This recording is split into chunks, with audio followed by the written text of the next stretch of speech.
Maka kami seru kepada siapapun yang akan kehilangan pekerjaan karena beberapa perusahaan yang mendukung Israel ditutup, maka ketahuilah ini bagian jihad Anda.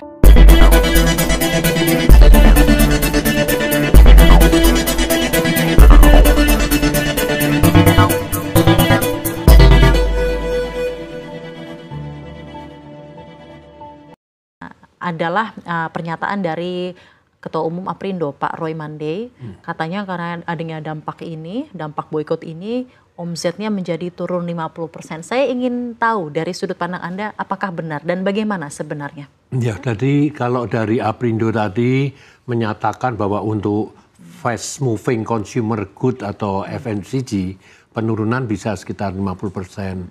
Kalau dari segi F&B atau restoran, itu bisa turun hingga 30%. Ya. Dan ini tentunya... Ini sudah kerasa berarti Pak? Ya, sudah terasa dan ini benar-benar sangat menekan para pengusaha, bukan hanya para pengusaha, tapi termasuk karyawannya juga gitu. Padahal inilah yang kurang tepat, sehingga hal-hal seperti ini saya kira sebaiknya juga dianalisa, direview. Karena tadi ada fatwa dari MUI juga kan ya, bahwa fatwanya ada tetapi tidak pernah ada list yang ada. Karena kalau dilihat memang sih secara umum kita tahu kita atau masyarakat merasa marah atau kecewa dengan adanya kegiatan-kegiatan atau tindakan yang ada yang sering kita lihat di media gitu. Tapi sebaiknya juga tindakan yang kita lakukan tepat sehingga tidak malahan merugikan masyarakat Indonesia sendiri. Karena kalau dilihat selama ini produk-produk yang ada itu tidak terafiliasi kepada Israel. Malahan beberapa teman telah melakukan menyumbang kepada lewat PMI atau lewat mana, melakukan sumbangan-sumbangan tadi. Jadi sebenarnya tidak ada yang melakukan dukungan kepada Israel. Dalam hal ini ya Pak ya. Dan merek-merek yang ada ini sebetulnya adalah kita bisa sebut lisensi yang kita beli. Dan semuanya diproduksi malahan di Indonesia. Dari bahan mentah di Indonesia, diproduksi di Indonesia, tenaga kerja Indonesia, jadi semuanya Indonesia. Jadi ini harus dijustifikasi ya Pak ya dalam hal ini. Tidak serta-merta produk-produk ini mendukung Israel, bahkan semua adalah made in Indonesia, karyawannya Indonesia ya Pak ya, dibuat di Indonesia dan lain-lain ya Pak. Betul. Saya penasaran dalam angka 50% dan 30% ini. Ini benar-benar terjadi Pak, sejak 7 Oktober berarti? Ya, jadi kegiatan ini penurunan terasa. Sebetulnya kalau penurunan maksudnya dari dalam revenue, omset sales ya. Jadi kalau penurunan ini terasa kemudian udah tidak dilakukan lagi dan ini jadi pulih langsung, nggak masalah. Pemulihan ini yang akan memakan waktu. Jadi kalau udah terjadi penurunan, untuk pulih naik lagi ini makan waktu loh. Padahal kita tahu pertumbuhan ekonomi negara kita itu 51% kan disumbang oleh konsumsi domestik. Ya kan? Kalau kita bicara kuartal kedua, GDP growth itu kan 5,17%. 2,77% itu konsumsi domestik. Dan ini menurut saya agak sedikit riskan. Jadi mungkin pemerintah juga harus memulai harus menyuarakan mengenai apa yang sebenarnya terjadi dan sebaiknya karena gimana. Ngaruhnya kembali lagi kepada masyarakat Indonesia dan pekerja Indonesia, daya beli masyarakat itu nanti akan terdampak. Nah, Pak Handaka, adakah brand-brand tertentu yang malah ketimpa berkahnya dengan adanya sentimen ini di satu sisi? Ya, mungkin terjadi shifting. Ya, terjadi shifting. Tapi shifting ini yang tadi saya bilang untuk kejadian untuk yang satu, ini kan juga pemulihannya akan makan waktu. Dan karyawannya juga yang akan menerima dampaknya. Misalnya kita ada di satu restoran, mereknya ada boykot. Nah, biasanya dia terima insentif dan lain akan hilang semua kan karena penurunan sales tadi. Ya, karena itu kami sarankanlah agar benar-benar diteliti dan kalau memang enggak ya jangan sampai diberlakukan seperti itu. Gitu. Kalau ini berjalan cukup lama Pak, karena kan ini sebenarnya sentimen yang agak sentimen yang negatif terhadap Israel ini kan memang berawalnya dari apa yang terjadi di sana ya. Kita lihat di mana-mana di media dan ini sangat mempengaruhi masyarakat Indonesia gitu ya Pak ya. Nah, jika ini berlangsung lama kan kita tidak ada kuasa gitu ya untuk mengatur apa yang terjadi di sana. Kekhawatirannya apa Pak dari pelaku retail? Dari jangka pendek dan juga mungkin jangka panjang. Apakah akan mungkin bisa terjadi gelombang PHK dengan adanya hal-hal seperti ini terjadi dalam jangka yang lama Pak? Tentunya kita melihat pada praktek bisnis dari penjualan atau sales yang ada kita gunakan untuk membayar sewa ya, karena restoran dan retail ini kebanyakan kan menyewa tempat bukan milik sendirilah. Nah, untuk membayar ini tentunya memerlukan hasil penjualan yang sesuai dengan yang ditargetkan. Apabila ini tidak mencapai tentunya nggak akan sanggup lagi membayar. Nah kalau nggak sanggup apa yang terjadi? Penutupan gerai-gerai yang ada dan tentunya itu diikuti dengan pengurangan ya, skenario gitu. Yang tadi saya sampaikan, pemerintah segera mengambil posisi menjelaskan karena pemerintah ini kan mengetahui sebetulnya merek ini memang semuanya diproduksi di Indonesia, bahan mentah Indonesia, tenaga kerja Indonesia dan tidak ada dukungan apapun kepada pihak Israel tadi. Tapi ini sudah kandung fatwa MUI sudah ngomong seperti itu gitu ya Pak ya. Harapan dari pengusaha. MUI sebetulnya sangat jelas loh. Tidak ada list gitu. Tidak ada list memang. Tapi kan lagi ketika sampai di sosial media kan harus seperti itu ya Pak ya. Cuman nah pengusaha memang, gimana Pak? Hoax memang menyesatkan sih. Ya, tentunya itu pasti. Nah pengusaha menangkalnya seperti apa Pak? Strateginya seperti apa? Mungkin pertama itu. Lalu harapan dari pengusaha, aspirasinya untuk pemerintah harusnya berbuat apa Pak dengan keadaan seperti ini gitu kan? Karena kan tidak mau berlarut-larut tentunya. Ya betul. Karena kalau berlarut-larut tentu kerugian di pihak ini bukan pengusahanya aja loh. Tetapi pembayaran semua ke pemerintah juga akan menjadi masalah. Rental berkurang, tentu PPN dan PPH berkurang dan lain-lain. Jadi para pengusaha sih sebisa mungkin kita telah menghadapi masalah COVID, kita udah mulai muncul lagi ya. Jangan sampai kita itu down turun lagi.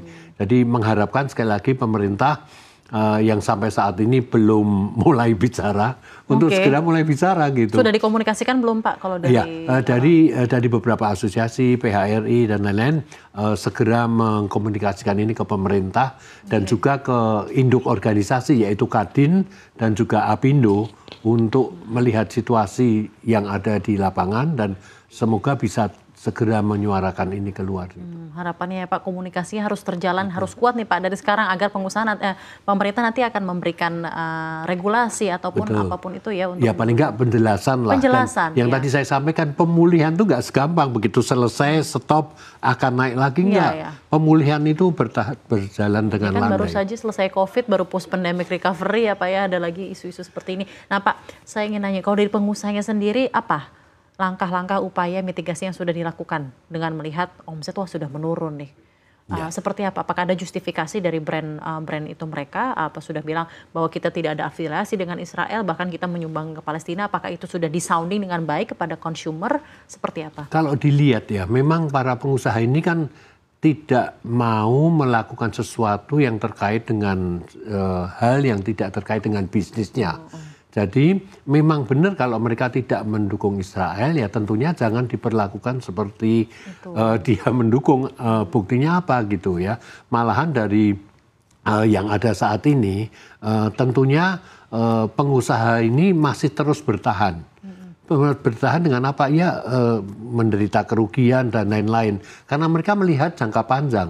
Kalau mereka jangka pendek tentunya ya udah langsung aja ditutupin. Tokonya, tapi mereka nggak melihat itu karena karyawan adalah satu aset bagi perusahaan dan kami mengharapkan karyawan ini juga untuk membantu menjelaskan kepada lingkungan terkait bahwa kan mereka yang tahu keadaan perusahaan seperti apa ya, perusahaan juga tidak pernah melakukan apa-apa gitu.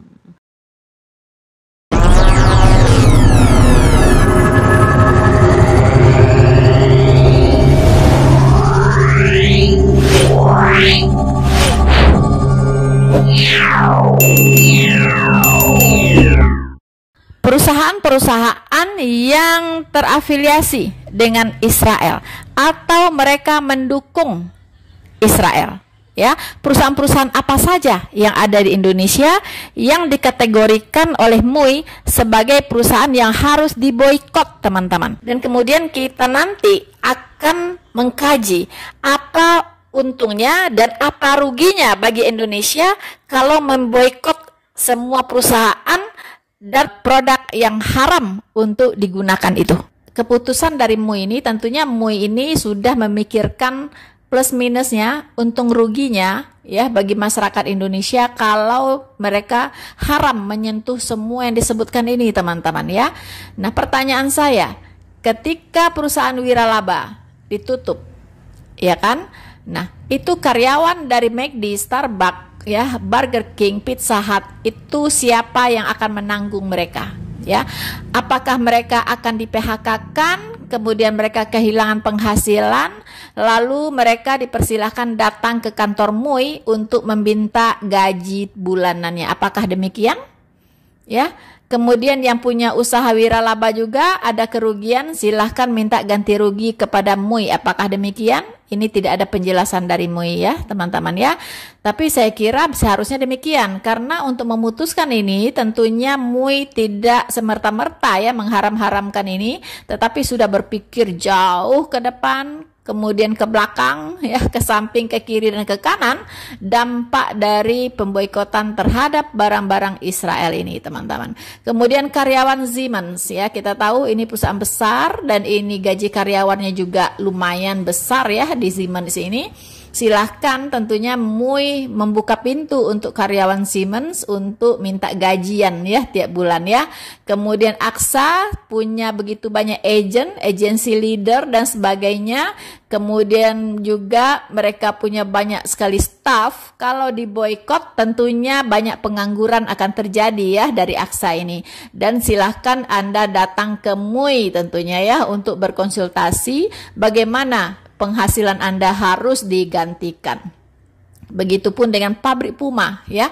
Puma adalah sepatu ternama, tentunya ini pabriknya sangat besar juga ya di Indonesia. Kadang ini memakai merek saja ya, tapi dikerjakan oleh orang Indonesia, tapi pakai merek Puma ya. Itu yang punya pabrik juga kadang orang Indonesia. Kemudian juga karyawannya semua juga orang Indonesia. Kalau mereka harus perusahaan ini diboikot, artinya tidak beroperasi, maka akan dikemanakan karyawan pabrik Puma? Silahkan MUI untuk menjawab ini ya. Jadi harus mempertanggungjawabkan keputusannya ya. Tidak bisa hanya melempar bola lalu caw gitu, tidak bisa. Harus bertanggung jawab dengan apa yang sudah diputuskan. Bagaimana nasib para karyawan dari pabrik-pabrik yang Anda boikot ini? Kemudian teman-teman juga produk-produk teknologi yang tadi disebutkan ya, mulai hari ini MUI sudah mengeluarkan fatwa haram untuk Intel, internet, kemudian flash disk ya, Google, kemudian laser, vaksin kolera, vaksin sampar, vaksin polio dan waste, dan ada banyak lagi teman-teman yang tidak disebut di sini. Silahkan, artinya Anda harus membuang handphone Anda ke laut ya bagi teman-teman muslim ya, karena Google ada di HP Anda ya, WA, WhatsApp ya, Facebook itu semua juga adalah produknya orang Yahudi ya. Jadi silakan HP-nya dibuang, kalau nggak kasih saya bawain karung untuk ngumpulin ya HP teman-teman kalau nggak mau dipakai lagi ya, karena haram untuk menyentuh itu semua. Dan mari konsekuen dengan apa yang sudah diputuskan ya.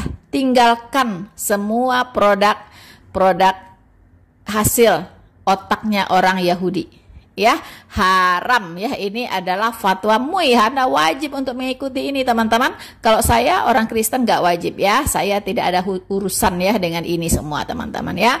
Tapi hanya saya mengedukasi Anda dan mengingatkan MUI, mengingatkan masyarakat Indonesia dampak apa yang bakal terjadi ya kalau fatwa ini berlaku, kalau dilakukan secara konsekuen dan betul-betul ya, tidak pilih-pilih ya kan. Jauhkan tangan Anda dari semua produk-produk hasil otaknya orang Yahudi ya. Dan Anda lihat apa yang akan terjadi ya. Silahkan Anda putuskan internet, karena internet itu juga adalah hasil otaknya orang Yahudi ya. Kemudian ada lagi beberapa seperti Indosat ya teman-teman, itu juga adalah produknya Yahudi. Silahkan dilepaskan itu semua. Dan artinya kita masyarakat muslim ya Indonesia hidup tanpa internet, hidup tanpa alat komunikasi, dan Anda rasakan apa yang akan terjadi.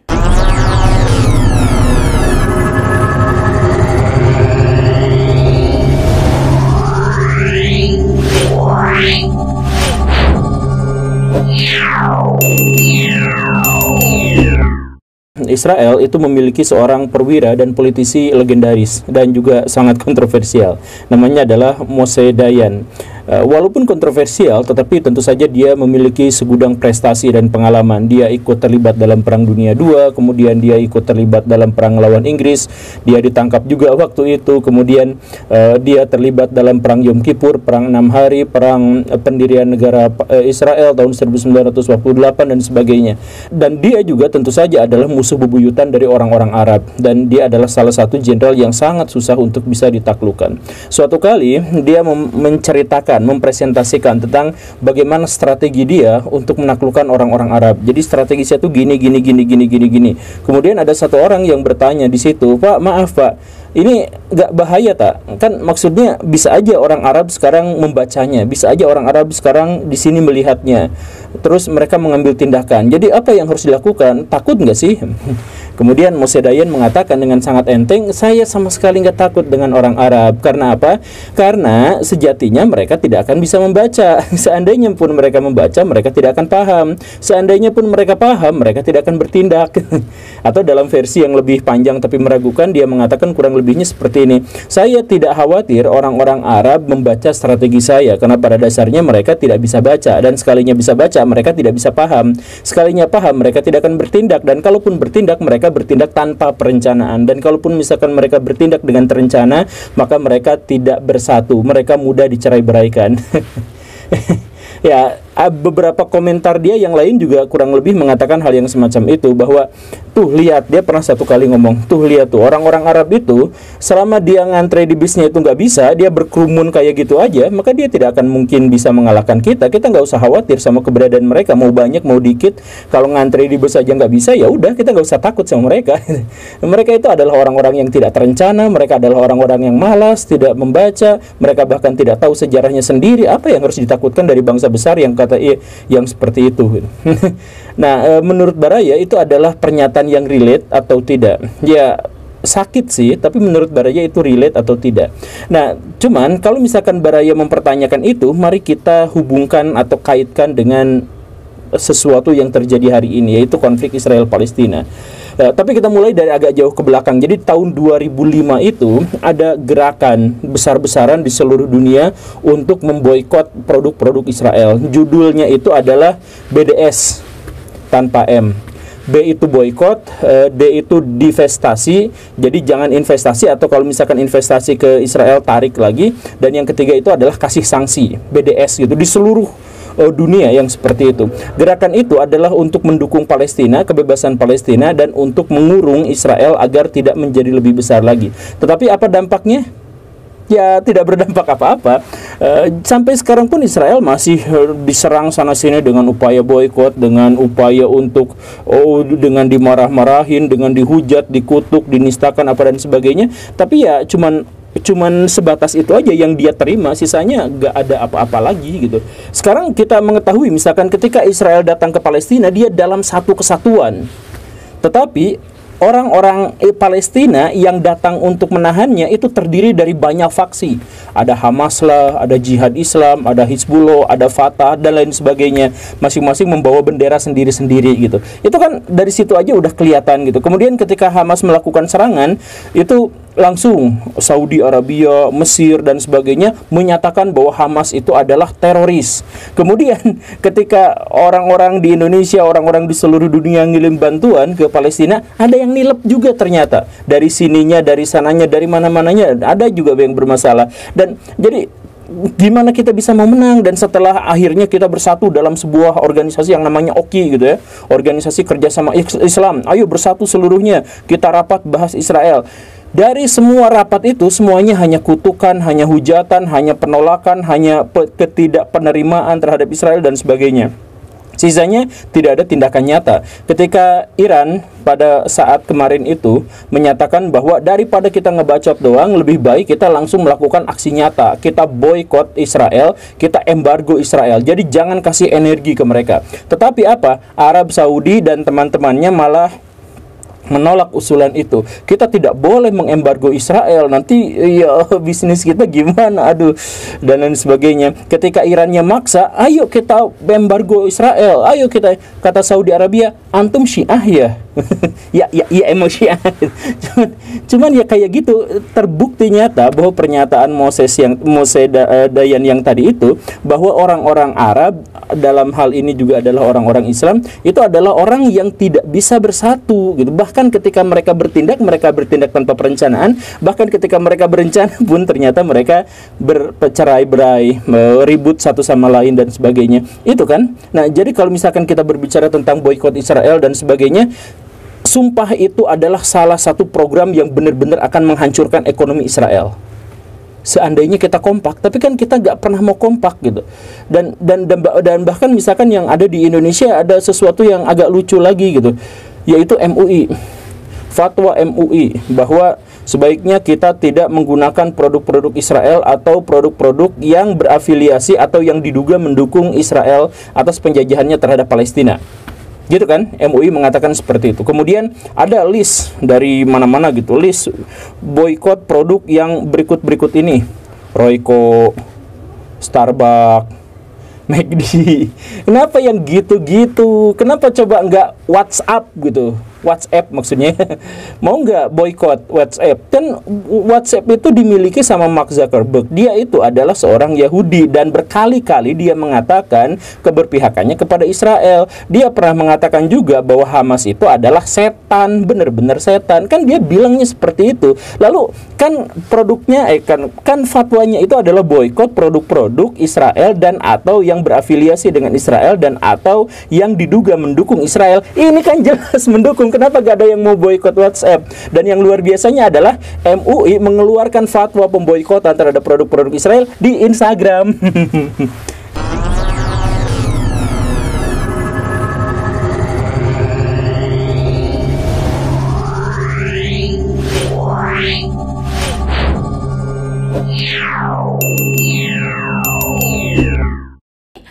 Perusahaan-perusahaan yang harus diboikot, ya, yaitu perusahaan Siemens. Setahu saya ini perusahaan Jerman, ya. Kemudian ada AXA, itu perusahaan asuransi, ya. Untung Prudential nggak masuk ya, teman-teman ya. Karena setahu saya MUI itu juga berkiprah di Prudential ya dalam hal produk syariahnya, teman-teman ya. Jadi nggak masuk ya. Kemudian Ahava, kemudian Puma ya, pabrik sepatu ya, teman-teman. Teman-teman, adapun produk-produk teknologi ya, itu kita bisa lihat tadi ya, kita lihat ada Intel, flash disk, Google ya, senjata nuklir, kemudian laser. Laser ini bisa dipakai di bidang medis biasanya, kemudian di mall-mall ya untuk men-scan harga, itu juga pakai laser, dan banyak lagi kegunaan lainnya, teman-teman. Kemudian kita melihat ada vaksin kolera dan sampar. Wow ya, berarti ini sudah haram dipakai ya, vaksin kolera dan sampar itu tidak bisa dipakai lagi ya di Indonesia. Haram ya untuk disentuh oleh muslim Indonesia, teman-teman. Kemudian vaksin polio, wow, ini sangat dibutuhkan oleh anak-anak Indonesia ya, tapi sekarang udah diharamkan ya oleh MUI ya, tidak boleh lagi anak-anak divaksin polio. Kemudian Waze teman-teman ya, Waze ini adalah penunjuk jalan ya. Jadi kalau Waze sudah diharamkan, maka kembali ke zaman purbakala ya. Jadi kalau mau kemana-mana, tanya orang di warung ya, turun lagi, tanya lagi, turun lagi, tanya lagi gitu ya, teman-teman ya. Silakan teman-teman. Waze sudah haram untuk digunakan. Jangan coba-coba pakai Waze ya kalau kemana-mana. Ya, kemudian teman-teman Google. Ini Mbah Google ini tempat bertanya, apapun Mbah Google ini tahu ya teman-teman ya. Jadi mulai sekarang udah haram ya teman-teman muslim untuk menggunakan Google, haram hukumnya. Jadi kalau ingin tahu sesuatu ya, tanyalah kepada Mbah Dukun, bukan lagi Mbah Google, karena haram Anda tanya kepada Mbah Google. Ketika kita sudah emosi, orang yang emosi, orang yang kesal, apalagi muncul heroisme, jiwa ingin membela saudaranya, itu gampang dimanipulasi. Makanya kita tetap harus tenang pikiran, jangan mudah dimanipulasi. Apalagi begini, seperti yang terjadi belakangan. Kebencian kita kepada Israel kok ujuk-ujuknya boikot produk. Itu kan emosi namanya, Pak. Itu nggak masuk akal. Apalagi dikait-kaitkan dengan fatwa MUI. Saya ini pengurus MUI loh. Di komisi dakwah saya ini. Saya minta kata saya fatwa MUI-nya. Yang saya kaget, pengurus MUI sendiri menyebarkan MUI memfatwakan haram beli produk Israel. Padahal di fatwa itu nggak ada. Bayangkan di fatwa itu nggak ada. Fatwa haram beli produk Israel itu nggak ada. Apalagi fatwa haram beli McD, nggak ada. Saya lihat McD kok rame betul ya. Orang parkir sama orang ngantri drive-thru-nya itu kan, kok masih beli juga? Nggak ada fatwa haram beli Pepsodent. Ada yang dagang nggak di sini? Hati-hati, Pepsodent yang laku loh. Haram beli Rinso, haram beli Sunlight, nggak ada. Nggak ada di sana Bapak Ibu. Tapi mengapa tidak ada komunikasi yang pas tentang perkara ini? Apalagi haram beli Aqua dan lain sebagainya. Itu bukan solusi. Saya cuma ingin katakan, kita tidak boleh mengharamkan sesuatu yang tidak Allah haramkan. Karena begini, secara latah kita mengharamkan sesuatu yang tidak Allah haramkan, qarinu syirku billah, sama saja kita sudah menyekutukan Allah. Karena mengapa? Mengharamkan sesuatu cuma hak Allah semata. Cuman saya ingin mengidentifikasikan boikot produk ini menurut saya cara emosional yang tidak menyelesaikan persoalan. Kalau mau konsisten betul Bapak Ibu boikot produk, mulai hari ini berhenti pakai komputer. Karena komputer, laptop semua pakai software Microsoft. Nggak ada software lain Pak kecuali Microsoft. Itu Bill Gates itu Israel. Dan macam-macam. Jangan-jangan nggak boleh pakai HP nanti. Jangan-jangan nggak boleh naik pesawat. Yang bikin pesawat itu Indonesia apa Arab Saudi yang bikin pesawat ini? Kan nggak ada kan? Berarti kalau Bapak Ibu mau umrah naik unta aja dong. Jadi masalah nantinya.